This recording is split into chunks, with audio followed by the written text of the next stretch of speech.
Salut les amis et bienvenue dans une nouvelle review de figurines. Alors aujourd'hui une nouvelle figurine Soul of Gold, donc Mu du Bélier en version Bandai, que je vais bien évidemment vous comparer à la version AE, donc Athéna exclamation. Alors comme d'habitude, pour vous résumer un petit peu l'esthétique de la boîte, on y retrouve toujours le personnage avec son cosmos un petit peu représenté juste derrière lui, le totem en doré. On peut également apercevoir le stickers qui nous dit qu'à l'intérieur de la boîte se trouvent les 4 petits logos que l'on peut disposer sur les socles. Vous savez, les fameux socles rouges. Et bien à l'intérieur de cette boîte, il y a ces petits logos. Alors sur le côté, Mu du Bélier, casque à la main. Alors moi personnellement cette pose je ne la ferai pas. Voilà, ça ne sert pas à grand chose d'avoir un Soul of Gold et de ne pas mettre de casque. C'est un petit peu idiot. Sur l'autre côté, on y retrouve le totem, que je vais également monter, on aura ce totem dans la vidéo. La face arrière, on y retrouve le personnage en attaque avec toujours le petit totem en bas à droite et les visages que je vais vous montrer de plus près. Voilà, très beau visage, très bien sculpté, que nous verrons beaucoup mieux les blisters une fois sortis de la boîte. Alors je vous propose tout de suite d'aller directement sur le premier blister. A tout de suite les amis. Alors pour ce premier blister, on y retrouve comme d'habitude la figurine, accompagnée des pièces d'armure. Donc la figurine toujours avec une tunique verte, très bien colorée, les cheveux pareil, très bien finis. Les pièces d'armure avec de magnifiques couleurs et de magnifiques ornements. Alors sur ce côté, on a donc l'épaulette, les pièces venant sur les bras et sur les jambes. Et de l'autre côté, on y retrouve également ces mêmes pièces, mais du côté gauche. Voilà. Contrairement à la AE, ici les pièces sont vraiment beaucoup mieux finies et beaucoup mieux sculptées. Allez, on se retrouve tout de suite pour le deuxième blister. Et bien pour ce deuxième blister, nous avons ici les cheveux que l'on peut venir mettre soit sur le visage sans casque, soit avec casque, que l'on vient directement placer sur le cou. Les visages qui sont au nombre de 4, donc comme je disais très bien finis, très bien sculptés, qui sont identiques de toute façon sur la version AE, la jupette, le torse, le casque et le totem. Voilà, rien de plus dans ce blister. Dans ce troisième et dernier blister, nous y retrouvons les mains au nombre de 3 paires, plus une en bonus, qui va venir nous permettre de placer le casque. En dessous, nous avons les 4 jetons. Alors, nous avons le taureau, le bélier bien sûr, le gémeaux et le cancer. La pièce dorsale venant accueillir les cornes et les ailes. En parlant des cornes, les cornes ici sont très bien finies. Vous allez voir sur la version AE, elles sont horribles. Et les ailes, magnifique couleurs qu'ils ont malheureusement un peu abandonnées avec la sortie des nouvelles versions SOG. Maintenant, petit tour du côté de la notice. Alors la notice comme d'habitude avec le totem en doré, l'intérieur très coloré, très bien expliqué, aucun problème à lire ce mode d'emploi. Avec la fiche gauche représentant les pièces qui se trouvent dans les blisters. Voilà, la figurine, les pièces d'armure, les cheveux, etc. La partie du milieu où il nous explique le montage de la figurine. Et le côté droit où il nous explique le montage, cette fois-ci, du totem qui va très bien me servir.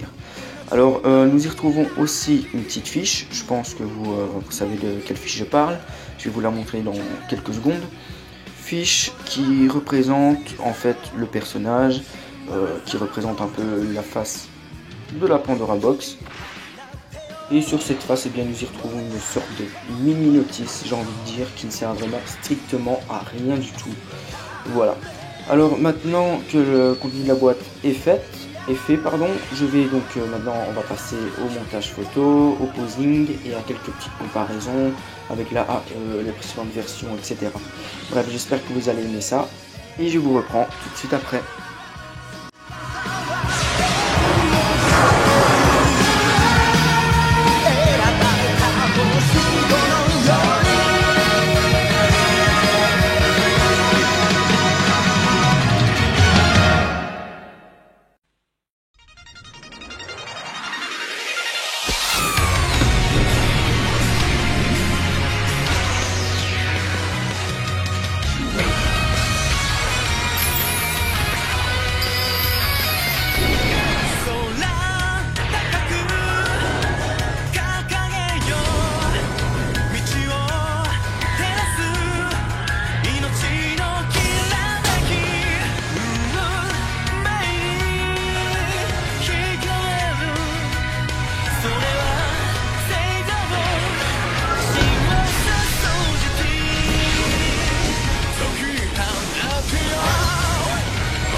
Siempre la verdad vencerá todo el mal. Y si tú quieres ser un guerrero, vencerás con todo el poder. Llegarás hasta el final. Si los sueños se van, el cosmos te guiará. Eh bien, recoucou les amis, j'espère que les pauses vous auront plu. Alors, pour être honnête avec vous, je ne vais pas vous mentir, je n'ai pas eu beaucoup d'imagination quant à ce personnage.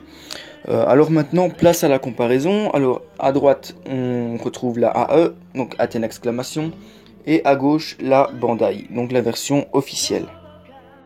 Alors, première différence très flagrante, c'est la couleur de la AE. La couleur de la AE est très brillante. De ce fait, on ne voit pas vraiment beaucoup les ornements. De toute façon, on verra ça de plus près. Et voilà. Sur la version Bandai, la couleur est parfaite, identique à l'animé et d'une couleur assez satinée. Alors, on va se rapprocher.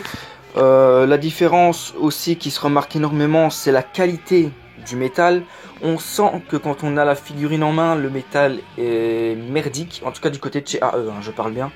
Est vraiment merdique tout simplement. On sent que s'il y a une toute petite griffe, la peinture risque de s'écailler. Et voilà. Également, au niveau de la manipulation, beaucoup trop compliqué du côté de la AE, puisque rien ne tient. Enfin, rien ne tient. Si, tout tient. On a juste du mal à mettre les épaulettes, comme vous pouvez le voir. On a du mal avec l'équilibre. On a du mal avec les cornes.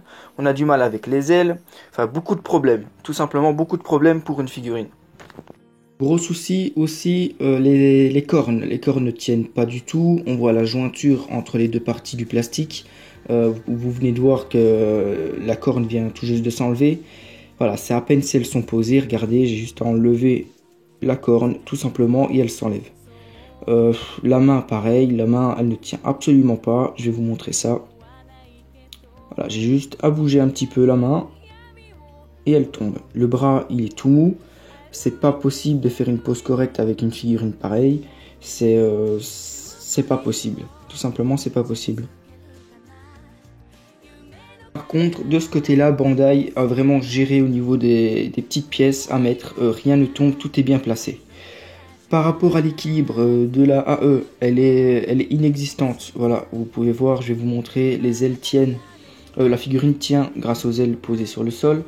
Voilà, la Bandai, quant à elle, est très bien équilibrée. Vous allez voir la petite catastrophe d'ici 2 secondes. Voilà, hop. Le pied, plutôt la jambe, toute molle. Voilà, encore un problème chez AE que je n'avais pas au début quand je l'ai reçu. C'est bizarre. Voilà, maintenant la comparaison est terminée. Alors je vais vous enlever un petit peu la figurine, les petites pièces, etc. Voilà, je vous l'enlève tout simplement. Et l'armure va être démontée et remontée sur totem. Et je pense que ce sera beaucoup mieux sur totem que sur armure. Alors, regardez-moi cette figurine. Avant de partir sur la comparaison des visages et des mains, regardez-moi encore un petit peu cette figurine. Elle est magnifique. J'ai vraiment pas regretté de la prendre. Voilà, à tout de suite. Maintenant, comparons donc les visages et les chevelures Bandai à celles de la AE. Alors, la chevelure de haut est de Bandai et la chevelure de bas est de chez AE. Voilà, tout simplement. Je vais la mettre à gauche, donc à gauche AE et à droite Bandai. Alors, première différence, c'est les couleurs. Les couleurs Bandai beaucoup plus à l'image de l'animé et AE beaucoup plus à l'image de la version UX classique. Voilà. Articulation assez molle du côté d'Athènes exclamation. Pour ce qui est des visages, les visages du haut, c'est les Bandai et les visages du bas, c'est les Athéna exclamation. Différence de couleur au niveau de la teinte de la peau, beaucoup plus blanchâtre du côté AE et plus rosé du côté de Bandai. Voilà, quelques petits débordements de couleurs par-ci par-là chez AE, mais rien de très grave. Au niveau des mains, pareil, au niveau des mains, c'est beaucoup trop blanc du côté de AE.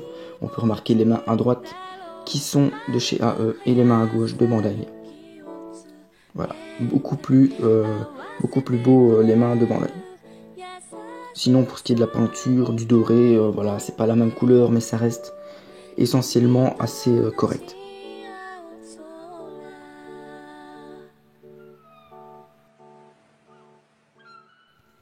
Alors me revoici avec toutes les versions du bélier. Alors j'ai enlevé le bélier classique de la vitrine pour vous le placer au milieu du totem et de la SOG. Alors la SOG, la X classique et le totem.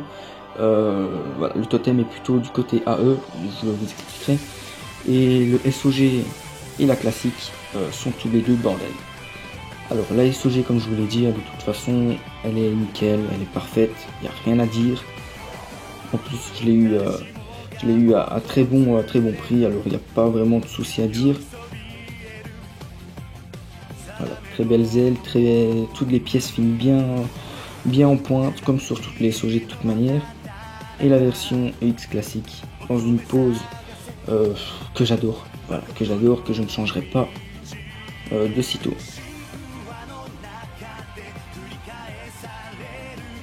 Quant à la pose du SOG, juste provisoire, pas du tout définitif.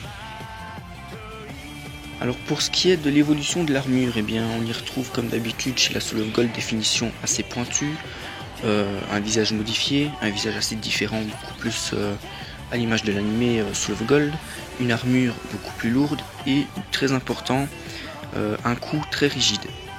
Pourquoi je dis rigide? Parce que la première version, donc X classique, avait quant à lui les cheveux qui étaient beaucoup trop lourds, de ce fait la tête partait toujours en arrière. Des ornements, beaucoup plus d'ornements bien sûr, il n'y a pas à dire, ces SOG sont vraiment éblouissantes, hein, je ne cesserai jamais de le dire et je pense que beaucoup de personnes seront d'accord avec moi. Je les conseille vraiment à tout le monde, que ce soit du Bandai ou que ce soit des marques pirates telles que GT, Serre, CS Model qui ont fait le taureau, que j'ai justement chroniqué il y a quelques mois, l'une des rares vidéos où le montage de la figurine est présent. Voilà, j'ai vraiment hâte de poser ces Soul of Gold sur un diorama typé Soul of Gold, typé Yggdrasil, un petit peu la fleur de Gungnir. Je vous mettrai une petite photo, vous verrez. J'ai vraiment hâte de les faire et de le poser. Alors pour le totem qui moi personnellement m'a assez, j'ai envie de dire, choqué dans le sens où toutes les pièces, je dis bien absolument toutes les pièces, tiennent parfaitement dans ce totem version Bandai. Absolument toutes les pièces, que ce soit les cornes, les ailes, les genouillères, enfin peu importe, quand je dis toutes, c'est toutes. Voilà. Ce qui est aussi assez cool, assez sympa, c'est qu'on peut voir la brillance de l'armure colle parfaitement à la couleur du plastique. Ça brille de partout, il n'y a pas de mélange satiné brillant comme on aurait pu avoir si on aurait placé la version Bandai sur ce totem. Assez étrange également, le casque se met au niveau du cul du bélier, non pas sur la tête comme ça pourrait être le cas pour le taureau ou pour d'autres persos. Ici c'est vraiment au niveau du cul. Voilà, ça m'a assez choqué dans le sens où j'ai jamais vu ça. C'est peut-être que dans le classique également, mais voilà, moi personnellement je n'ai jamais vu ça. Voilà, donc sur ce, la vidéo est à présent terminée. Je vais vous faire un petit passage musical et on se quittera là-dessus. J'espère que la vidéo vous aura plu, même si les poses n'étaient pas très originales, je l'avoue. J'essaierai de me rattraper avec la prochaine qui sera cette fois-ci toujours une SOG, à savoir Dead Mask. Voilà, sur ces images, je vous propose de vous abonner et de me dire ce que vous pensez de cette SOG. À la prochaine!